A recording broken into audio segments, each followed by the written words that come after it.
ఏమయ్యా మండుతున్నావు? ఇడ్లీ దోశ వడ సాంబార్ చటనీ, ఇడ్లీ దోశ వడ సాంబార్ చటనీ, ఇడ్లీ దోశ వడ సాంబార్ చటనీ, ఇడ్లీ దోశ వడ సాంబార్ చటనీ.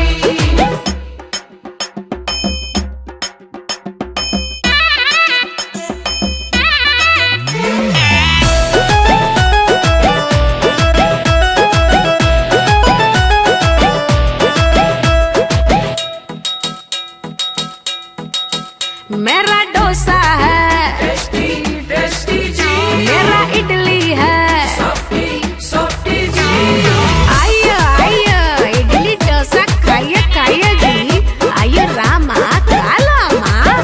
मेरी प्यारी बहू के हाथ में है जादू, मेरी सोनी बहू के बात में है जादू। ये सब बनाने में कौन करेगा धागा रे इतना खोटनी। అర్థం అవ్వట్లేదు. ఇడ్లీ దోశ వడ సాంబార్ చటనీ, ఇడ్లీ దోశ వడ సాంబార్ చటనీ, ఇడ్లీ దోశ వడ సాంబార్ చటనీ, ఇడ్లీ దోశ వడ సాంబార్ చటనీ.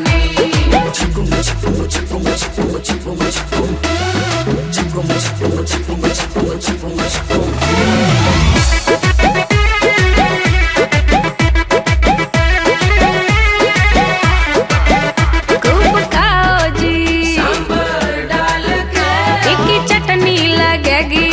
कमाल के, या जी थोड़ा और लो जी, कुरचो चैप खा कर देखो जी।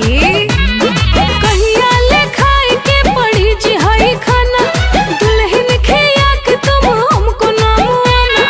जीभ में आइल बा देख के ही खाना, मन करे छल जाए घोटनी। అర్థం అవ్వట్లేదు.